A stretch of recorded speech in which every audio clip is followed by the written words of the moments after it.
तीसरी किस्त में आज हम जब यहाँ पे सेंट्रल जेल में किचन का हमने दौरा किया और हम मौजूद थे, तो यहाँ पर 2011 से सेंट्रल जेल में एक कैद था जिसका नाम गुलाम फ़कीर था, और इसी किचन में तंदूर पे वो रोटियाँ लगाते थे।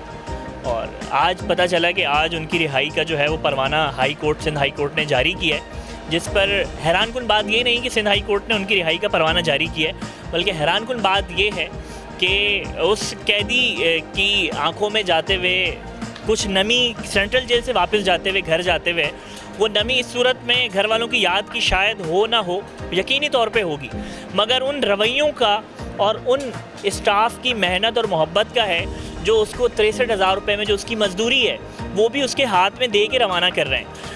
जो उसने यहाँ पर 11 सालों में और तमाम चीज़ों में करते हुए जो उसकी दिहाड़ी बनती थी, अपनी फैमिली की कफ़ालत भी करता था और अपने ख़र्चे भी निकालता था। मैं इस वक्त उसी गुलाम फ़कीर के साथ मौजूद हूँ, उससे उसी की ज़बानी जानूँगा कि इन 11 सालों में कैद काटने के बाद आज आज़ादी का जो परवाना मिला है उसको किस अंदाज से मनाएगा, और जो ज़िंदगी के दिन गुजार के यहाँ पर आया था क्या उन्हीं डगर पे वापस चलेगा या आप कुछ तब्दील करेगा अपने आप को। बिस्मिल्लाहिर्रहमानिर्रहीम।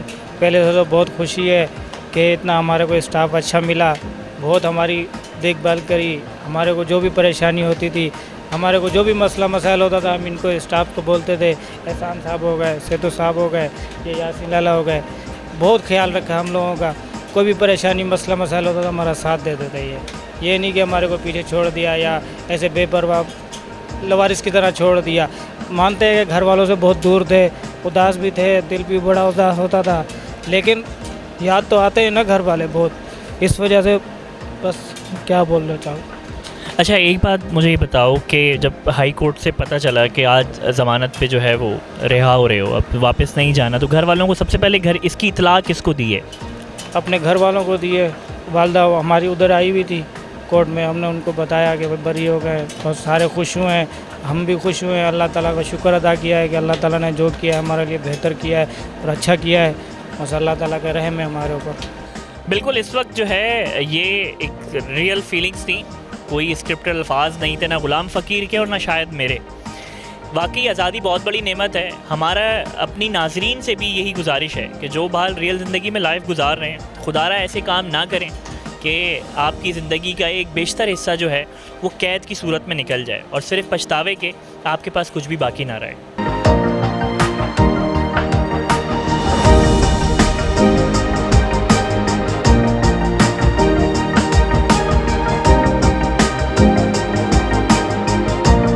कंप्यूटर लैब और इंग्लिश लैंग्वेज क्लासेस का सर्वे करने के बाद मैं इस वक्त जहाँ पे मौजूद हूँ ये स्कूल ऑफ फाइन आर्ट्स है, जो किसी तारुफ का मोहताज नहीं है। यहाँ पर मेरे इर्द गिर्द दीवारों पे लगी पेंटिंग्स जो हैं वो बता रही हैं कि तस्वीरें वाकई बोलती हैं कि मुझे आज महसूस हुआ है। मेरे साथ इस वक्त एक प्रिजनर मौजूद हैं, एजाज़ जिनका नाम है, जिनकी बनाई हुई पेंटिंग साबका गवर्नर पंजाब चौधरी सरवर जब यहाँ पर फैसल वापडा के साथ विज़िट करने के लिए आए तो उस वक्त उन्होंने जब दीवारों पे लगी हुई पेंटिंग्स पूछी तो उन्होंने कहा कि मैं सारी दुनिया विज़िट किया है, ऐसी पेंटिंग मैंने नहीं देखी। और उन्होंने उस जो प्रिजनर है एजाज़ उसको बुलाकर बाकायदा शाबाशी दी और उसके बाद जो है उसी वक्त परचेज़ किया। मैं इस वक्त उसी एजाज़ के साथ खड़ा हुआ हूँ जो वाकई इस मुल्क का एक शाहकार है, और उससे पूछते हैं कि यहाँ पर किस तरीके से यहाँ तक पहुँचे और उसके बाद यहाँ पहुँचने के बाद अपने आप को किन एक्टिविटीज़ में लगा के रखा, क्योंकि बाहर जीती जाती दुनिया में हम देखते हैं मनशियात में की लत में पड़े हुए लोग भी मौजूद हैं, गुनाहों में भी लोग मौजूद हैं, लेकिन एक कैद में होने के बावजूद अपने आप को मुस्बत सरगर्मियों में रखना, इनमें इनका कमाल है या जेल इंतज़ामिया का कमाल है? ये सवाल हम एजाज़ से ही जानेंगे।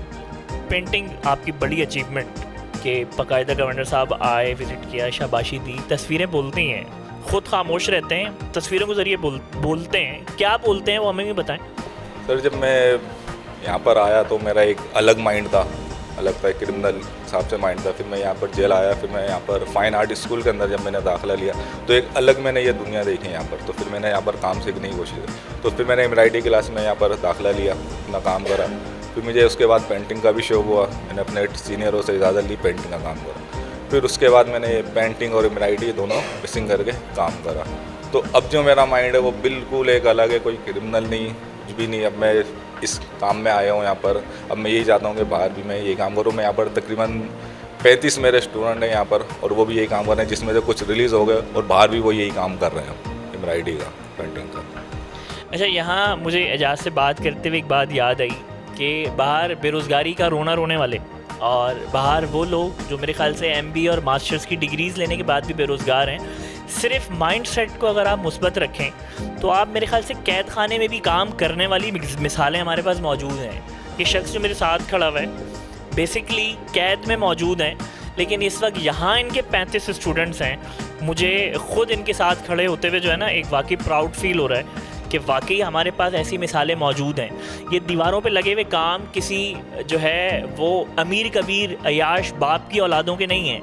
ये उसी माशरे की मिसालें हैं जो इस माशरे में मिडिल क्लास फैमिली से बिलोंग करते हैं, जो अपने किसी भी रवैये की वजह से आज यहाँ पर मौजूद हैं, लेकिन स्कूल ऑफ फाइन आर्ट्स में बाहर का कोई भी आदमी यहाँ पर मौजूद नहीं है। और सबसे बड़ी बात, सेंट्रल जेल इंतज़ामिया की ही एफिलेशन से ही चलता है। यहाँ पे कोई भी प्राइवेट NGO का इनके साथ कोलैबोरेशन नहीं है। सेंट्रल जेल इंतज़ामिया का ही साया शफ़क़त है जो यहाँ पर ये दरों दीवारों पे लगी हुई पेंटिंग्स आपको बता रही हैं कि यहाँ का माहौल कैसा है। इस वक्त यहाँ के इंचार्ज से भी हम बात करना चाहेंगे कि वो यहाँ पर कितने टाइम से मौजूद हैं और उनकी ज़िंदगी के शब रोज़ यहाँ पर किस अंदाज से गुज़रते हैं। अस्सलाम वालेकुम। वालेकुम अस्सलाम।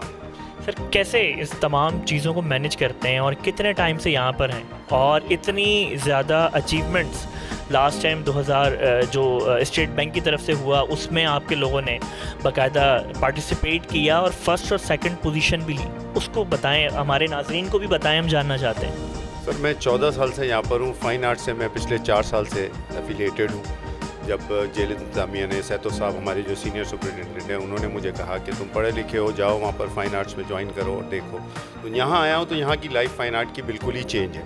यहाँ लोग जो हैं अपनी स्किल्स को जो है वो एक्सप्लोर कर रहे हैं, आइडियाज़ आ रहे हैं, उससे शौक जनरेट हुआ। फिर यहाँ लाके मैंने यहाँ की एडमिनिस्ट्रेशन लुक आफ्टर करना शुरू करी, खुद पेंटिंग्स बनाना शुरू करी। यहाँ पर हमारा एक टीचर था जो रिलीज़ हो गया, हसनैन, उसकी बहुत कंट्रीब्यूशन है। जेल एडमिनिस्ट्रेशन की फुल सपोर्ट है। सारे एग्जीबिशंस में, कंपटीशंस में हम लोग पार्टिसिपेट करते हैं, और उसके बाद जब वहाँ से हमें अप्रिसिएशन मिलती है तो एक प्राउड फील करते हैं कि बीइंग अ प्रिजनर हम लोगों को इतनी अप्रिसिएशन, और being a member of the school of fine art and music, चाहे कोई स्टूडेंट हो या टीचर हो, उनको यहाँ जेल एडमिनिस्ट्रेशन की तरफ से भी प्रायोरिटी दी जाती है कि वो एक अपने आप को रिहेबिलिटेट कर रहे हैं, एक अच्छी सिमत में चल रहे हैं, तो उनको भी फैसिलिटेट किया जाता है। तो ये चीज़ें देख के हमारा माशाल्लाह से इस वक्त 650 स्टूडेंट्स हैं, जिसमें यहाँ पर मेरे जो स्टूडेंट्स हैं वो यहीं से अर्न कर रहे हैं और अपनी फैमिलीज़ को सपोर्ट कर रहे हैं। अब इतना यहाँ से वो रेम्यूनरेशन अर्न कर रहे हैं। मेरा 2019 का मोती क्लास का टर्नओवर 19,65,000 रुपये है, जो कैदियों ने यहीं से कमाया है, यहीं से अर्न किया है और अपनी फैमिलीज़ को सपोर्ट किया है। तो ये एक बहुत बड़ी अचीवमेंट है जिसके लिए हम जेल एडमिनिस्ट्रेशन के बहुत शुक्रगुजार हैं कि पूरा प्लेटफॉर्म उन्होंने हमें प्रोवाइड कर दिया। जब भी हमें किसी चीज़ की ज़रूरत होती है हम सीधा जेल एडमिनिस्ट्रेशन के पास जाते हैं, और हमारे सीनियर सुपरिटेंडेंट और जितनी भी उनकी टीम है, हमारे टावर इंचार्ज, सब लोग हमें बहुत सपोर्ट करते हैं, बहुत हमारे साथ हेल्प आउट करते हैं, और चाहते हैं कि हर कैदी वो कोई ना कोई अपना यहाँ हुनर सीखे और एक अच्छा शहरी बन के यहाँ से बाहर निकले।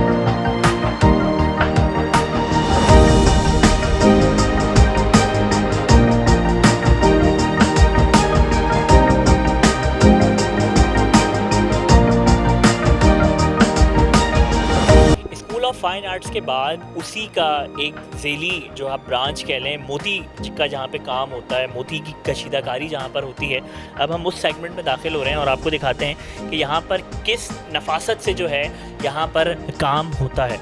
यहाँ पर हमारे साथ डिफरेंट आप लोग देख रहे हैं जो मुख्तलिफ़ किस्म के कामों में जो है यहाँ पर काम कर रहे हैं, और यहाँ पर एक ख़ास किस्म का जो टेक्निकल वर्क है वो इस वक्त जो है वो यहाँ पर होता है। मोती का जैसे हम वर्क कहते हैं, जिसकी पूरी मेहनत जो है वो सिर्फ हाथों की मेहनत है। यहाँ के जो इंचार्ज हैं उनसे भी बात करते हैं और पूछते हैं कि वो यहाँ पे कितने टाइम से और क्या ये हुनर उनके पास पहले से था या उसके बाद अब आकर यहाँ पर आकर उन्होंने ये हुनर ख़ुद सीखा, किससे सीखा, और इस तरह किस तरीके से इस क्लास को मैनेज करते हैं और सिखाते हैं।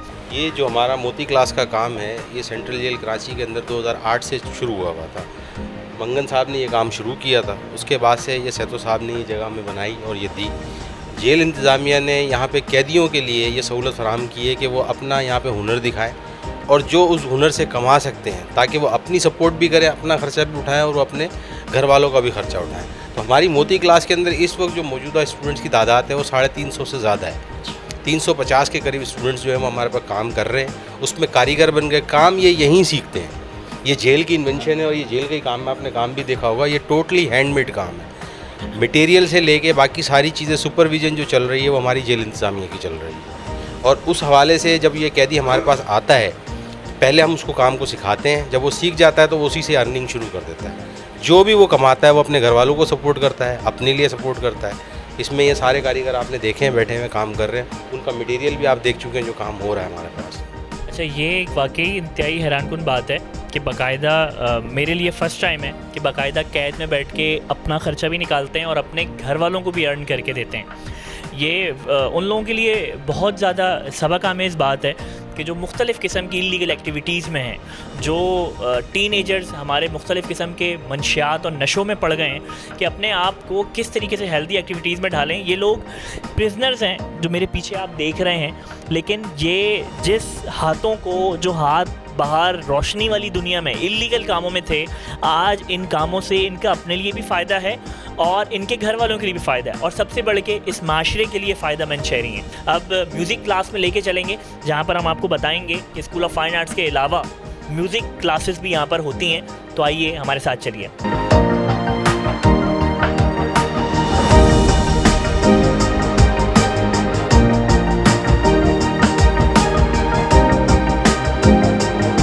निसा पानी मपा नि गरे गरे सारे सा, निसा पानी मपा नि गरे गरे सा सा सा रे रे ग ग गरे रे सा सा सा रे ग ग गरे रे सारे गा म पा धा निसा पानी सारे सा निसा पानी मपा नि गरे गरे सारे सा। हिलाल कलंदर मस्त मस्त, लजपाल कलंदर मस्त मस्त, दम मस्त कलंदर मस्त मस्त, दम मस्त कलंदर दम मस्त कलंदर मस्त मस्त, दम मस्त कलंदर बिल्कुल, इस वक्त मुझे लग नहीं रहा कि मैं सेंट्रल जेल में मौजूद हूँ, बल्कि मुझे लग रहा है मैं आर्ट्स काउंसिल कराची में मौजूद हूँ, जहाँ पर जो है मेरे साथ सारे आर्टिस्ट मौजूद हैं। इस वक्त मेरे साथ जो साहब मौजूद हैं और इनसे पूछेंगे, अदनान इनका नाम है, कितने टाइम से यहाँ पर हैं और जो इनके पास अभी जो गायकी की सलाहियत है ये पहले थी या ये सेंट्रल जेल की शफ़क़त के बाद आई है। तो बाकी सवाल भी इन्हीं से करेंगे और जानेंगे कि ज़िंदगी के शब व रोज़ बाहर कैसे थे और यहाँ कैसे हैं, और इन दोनों चीज़ों में जो फ़र्क है वो फ़र्क क्या है। अदनान बताएंगे कैसे ज़िंदगी गुजरती है इस तमाम सेंट्रल जेल की स्टाफ के साथ, बाकी लोगों के साथ, और दोनों चीज़ों में फ़र्क बज़ाहिर बहुत ज़्यादा है, लेकिन आप इन तमाम चीज़ों को किस अंदाज से गुजारते हैं। और ज़ाहिर सी बात है फैमिली भी है, बच्चे याद भी आते होंगे और तमाम चीज़ें हैं, तो उनको किस अंदाज से बताएंगे हमें। सर मेरे को यहाँ पर 13 साल हो गए, तो मैं 2008 के शुरू में आया था। तो शुरू का जो टाइम था, बैरिकों के अंदर हम बैठते थे तो वही बाहर की क्रिमिनल बातें, बुरी बातें, गैदरिंगें सारी वैसी बनी हुई थी। तो 2009 के अंदर हमारे साहब का आईजी साहब नुसरत हुसैन मंगन साहब ने फ़ाइन आर्ट का इफ्तिताह करा था। तो मुझे पता चला कि म्यूज़िक क्लास खुली है यहाँ पर, तो मैं एज आ स्टूडेंट यहाँ पर आया था दाखिला लेने। तो जो मेरा पिछला 1-1.5 साल जेल में गुजरा और इस म्यूज़िक क्लास में जो मेरे को भी 11 साल हो गए, उसमें बहुत चेंजिंग है कि हम बैरिक में बैठते थे तो वहाँ पर गैदरिंग भी गलत होती थी, जहन सबके गलत होते थे। इस स्कूल के खुलने से ये फ़ायदा हुआ कि आप ये मेरे पीछे देखें, हर बंदा किसी न किसी इल्ज़ाम में बंद हुआ है। मगर अब यहाँ पर आने के बाद इनसे आप बैरिक में, जेल में, किसी भी कोने में आप बात करें तो वो खाली आपसे म्यूज़िक की बात करेंगे। और यहाँ पर ही सीखा, मैं बाहर खाली सुनता था गाने, जो गाड़ी के अंदर या घर के अंदर, शौक़ मुझे गाने का नहीं था। मैंने जो भी सीखा यहीं से सीखा, स्टूडेंट बन के आया था, आज मैं म्यूज़िक क्लास का इंचार्ज हूँ। और जितने यहाँ पर आप इंस्ट्रूमेंट देख रहे हैं, चीज़ें देख रहे हैं, वो हमारी जेल इंतज़ामिया की मेहरबानी है। हमारे सीनियर सुप्रिटेंडेंट साहब हसन सेतो साहब, टावर इंचार्ज एहसान मेहर साहब, कि हमें किसी चीज़ की भी ज़रूरत होती है इंस्ट्रूमेंट की तो हम इनको बोलते हैं और ये हमें प्रोवाइड करते हैं।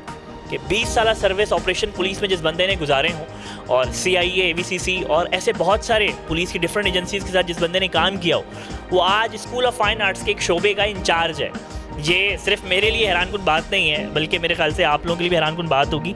सर पहले तो मैं ये बताऊं कि मेरा ताल्लुक़, जैसे आपने बता दिया है, कि पुलिस डिपार्टमेंट से था और 20 साल मेरी इसमें सर्विस थी। और काफ़ी मैंने अपने शोबे में जो महकमा था, इस महकमे के अंदर काफ़ी कोर्स वगैरह भी किए हैं। जैसे हमारे डिफरेंट कोर्स आते हैं, लोअर कोर्स है, इंटरमीडिएट कोर्स है, कमांडो कोर्स है, तकरीबन सारे कोर्स किए।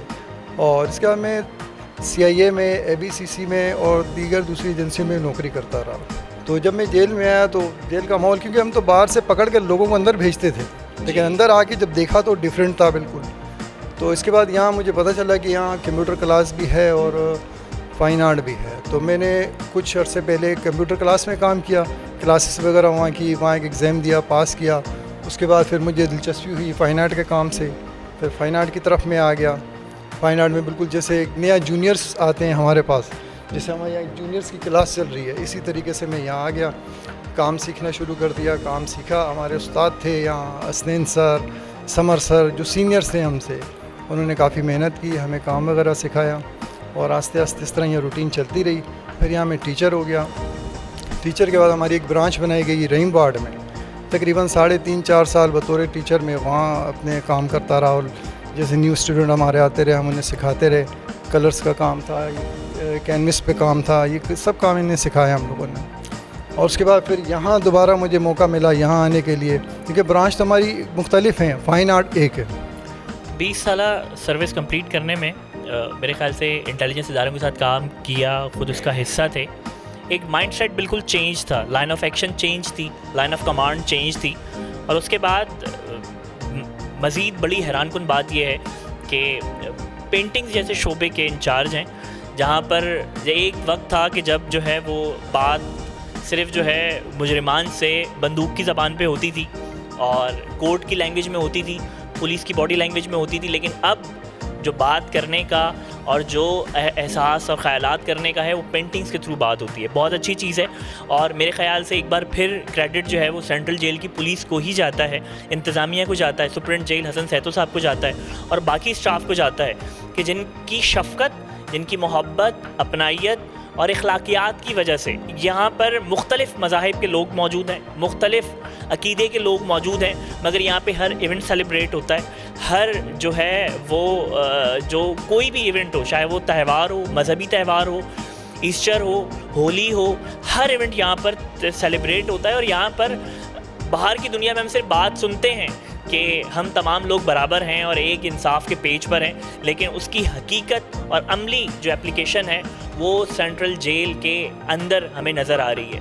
हम आपको मज़ीद हिस्सों की भी सैर करवाएंगे और जहाँ पर आपको लाके बताएंगे कि सेंट्रल जेल इंतज़ामिया ने और किन किन इवेंट्स पे काम कर रही है, और किन किन डोमेन्स पे काम कर रही है, किन किन रिहेबिलिटेशन सेंटर, जो वाकई सेंट्रल जेल कहना को एक रिहेबिलिटेशन सेंटर सिर्फ कहूँ तो वो मेरे ख़्याल से अब ज़्यादती होगी अगर मैं ना कहूँ। तो हम साथ चलिए हमारे, हम आपको मज़ीद जो सेगमेंट्स हैं और जो मज़ीद हिस्से हैं उनकी भी आपको विज़िट करवाते हैं।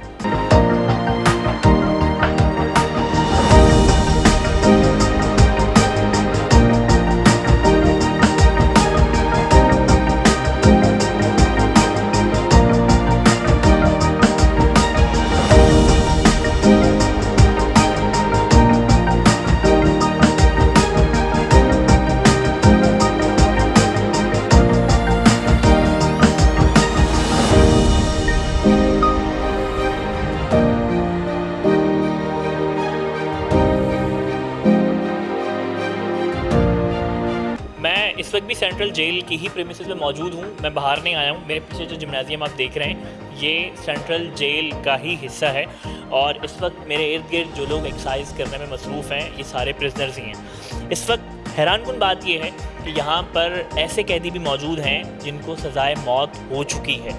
हम वो भी इस वक्त यहाँ पर मौजूद हैं। हम उन्हीं में से सज़ाए मौत के कैदी से बात करेंगे और पूछेंगे कि ज़िंदगी के शब व रोज़ बाहर कैसे गुज़रते थे और अब यहाँ पर किस तरीके से गुज़रते हैं। गलतियाँ इंसान से होती हैं और हो जाती हैं, लेकिन अपने आप को गलतियों पे पछतावा और उनसे बगावत दो अलग चीज़ों का नाम है। हम उनसे पूछते हैं और जानते हैं कि जिम्नाजियम, सोशल एक्टिविटीज़ और बाकी तमाम एक्टिविटीज़ में वक्त गुजारते हैं तो क्या महसूस होता है और जेल इंतज़ामिया का रवैया उनके साथ कैसा है। सर बाहर में एक स्टूडेंट था, पढ़ता था, अच्छी ज़िंदगी गुजर रही थी घर में, वालिदैन के साथ, माँ बाप के साथ। जेल आ गए, सज़ाए मौत लग गई। परेशान थे कि अब जेल जा रहे, सज़ाए मौत लग गई, पता नहीं टाइम कैसे पास होगा।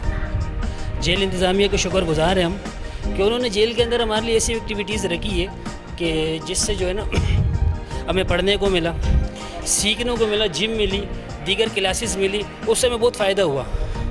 जो पढ़ाई में बाहर अधूरी छोड़ कर आया था वो मैंने आके जेल में कंप्लीट की। उसके साथ मैंने कुछ नई चीज़ें सीखी, जैसे मैंने MS ऑफिस सीखा कंप्लीट। उसके अलावा मैं सही क्लास गया, वहाँ पर कैमरून सीखा मैंने। फिर मैं जिम आया, यहाँ थोड़ा ख़ुद को फिट रखने के लिए यहाँ आता हूँ, थोड़ा माइंड चेंज हो जाता है। मतलब जो सोच आती है इंसान पर वो तो है, लेकिन उन सोचों से निकलने के लिए जो एक्टिविटीज़ है, जो हमारी दीगर क्लासेस है, जो जेल इंतज़ामिया की बदौलत हमें मिली, जैसे फाइन आर्ट मिला, दीगर क्लासेस मिली, तो वहाँ थोड़ा टाइम हम स्पेंड करते, उससे थोड़ा ये कि हमारा माइंड फ्रेश हो जाता है। इन तमाम बातों को एक तरफ रखते हुए फैमिली, दोस्त अहबाब, माँ बाप, बहन भाई, लाइफ में की हुई मोहब्बत याद तो आती होगी? सब याद आता है, वालिदैन याद आते हैं, क्योंकि माँ आपको पता है कि ऐसी हस्ती है कि वो कहीं भी आप नाम ले लो, माँ किसी की भी हो, माँ सांझी होती है तो वो बंदे की आंख भर आती है। तो वालिदैन की याद आती है, बहन भाइयों की याद आती है, वो छोटे बच्चे जो घर में खेलते थे उनकी एक्टिविटीज़ याद आती है, और वो जो दोस्त जिनके साथ मैं शरारतें करता था, घूमने फिरने जाता था, तो वो गैदरिंगें याद आती है, सब टाइम याद आता है। मतलब जो गलती थी आज उसकी ये सज़ा तकलीफ़ दे हमारे। हमें आज़ादी क्या नेमत है, हमें इसका अंदाज़ा बखूबी बाहर रहकर नहीं हो पाता।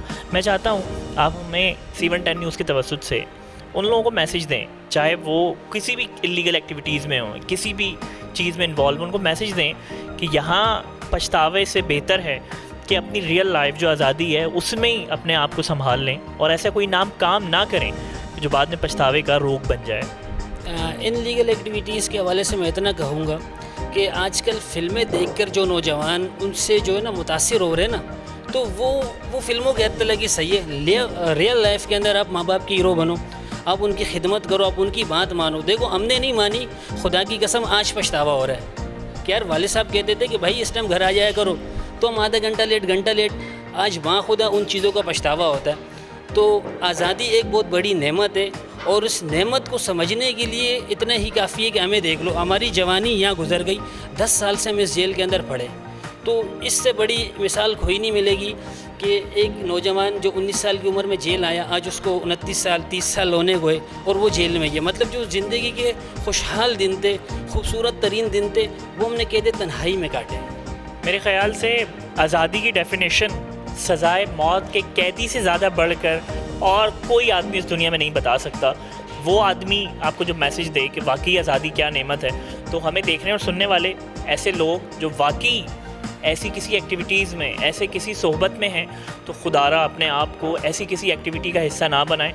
वाकई अपने माँ बाप की आंखों की ठंडक बने, बजाय इसके कि इस उम्र में उनको किसी रोग का या उनको किसी पछतावे का पेश ख़िमा दें। हम आपकी मज़ीद लोगों से भी बात करवाएंगे जो इस वक्त यहाँ पर मौजूद हैं और जो इस वक्त जो है डिफरेंट केसेस में यहाँ पर आए हैं, सज़ाए मौत के कैदी हैं। हम उनसे आपकी बात करवाएंगे और जानेंगे कि उनकी ज़िंदगी के शब रोज़ यहाँ पर किस तरीके से गुज़र बसर हो रहे हैं। अस्सलाम वालेकुम सर, कितना टाइम हो गया आपको यहाँ पर और किस जुर्म की पदाश में जो है वो आए हैं? सर मैं सज़ाए मौत का कहती हूँ, 2 साल मुझे जेल में हो गए। बाकी ये है कि यहाँ का माहौल बेहतर है हम लोगों के लिए। सज़ाए मौत है, ज़ाहिर है परेशान है इंसान, हर इंसान दिमागी तौर पे परेशान है, लेकिन माशाल्लाह इस जेल में जो है कुछ अफसरान बाला हैं जिनकी काविशों का नतीजा है कि आपके सामने एक अलग कर रहे हैं लड़के। यहाँ आते हैं खुले जहन के साथ आते हैं, अपना जिस्मानी एक्सरसाइज करते रहते हैं। ये है कि जिस्मानी तौर पे भी, मेंटली तौर पे भी काफ़ी फ्रेश रहते हैं। हालांकि फ्रेश होने का माहौल तो नहीं है, लेकिन ये है कि फिर भी यहाँ ये चीज़ें हम लोगों को अफोर्ड करी हुई हैं गवर्नमेंट ने, तो हम गवर्नमेंट के बड़े शुक्रगुजार हैं। हम अब सुप्रीडेंट जेल हसन सहतो साहब से बात करेंगे और इन तमाम चीज़ों पर, इन तमाम एक्टिविटीज़ पर, इस पूरी सेंट्रल जेल की जितनी अलिफ से लेके ये तक जो हरारकी है उसके हवाले से जानेंगे और पूछेंगे कि वो इन तमाम सिनेरियो को इस पूरे स्टाफ के साथ किस तरीके से मैनेज करते हैं। एक सवाल पर्सनल करूँगा, वो ये कि इस टफ़ रूटीन में एक माइंडसेट बन जाता है, आपकी अपनी फैमिली भी है, इस सारी रूटीन में 24 घंटे जो है कैदियों के साथ वक्त गुजारना, सुबह से लेके शाम, बल्कि रात भी हो जाती है, ओवर टाइम भी हो जाता है, ना तो आपको ओवर टाइम मिलना है ना कुछ मिलना है, तो इसके अलावा फैमिली को किस तरह टाइम देते हैं? फैमिली के शिकवे शिकायतें तो होते होंगे। सच बात यह है कि फैमिली को इस दौरान बहुत कम टाइम देते हैं, रात को हम घर पे भी जाते हैं तो फैमिली के साथ नहीं होते, इंटरकॉम बजने का इंतज़ार होता है कि 4000 कैदी, उसमें बूढ़े भी हैं, यंग भी हैं, बीमार भी हैं, सर ये हो गया, सर फलां बीमार हो गया, फलां गिर गया, फलां ने झगड़ा कर लिया। तो वो टाइम जो फैमिली के साथ भी होते हैं तो वो भी हम ज़हनी तौर पे इनके साथ होते हैं।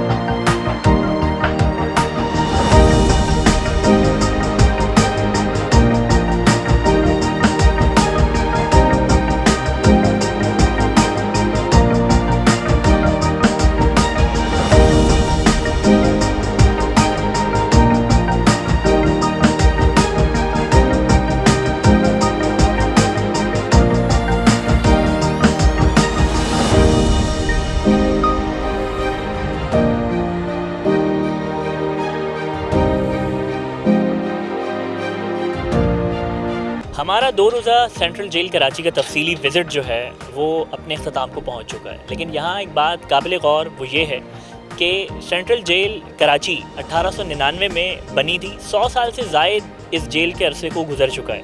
यहाँ पर कैदियों की जो रखने की गुंजाइश है वो 2400 से ज़्यादा नहीं है, मगर इस वक्त यहाँ पर 4000 से ज़ायद कैदी मौजूद हैं।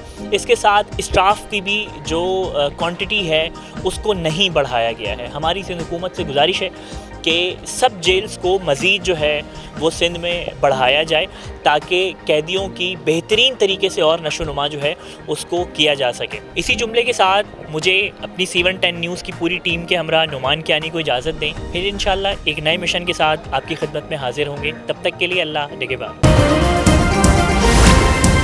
C110 न्यूज़, खबर की असल खबर।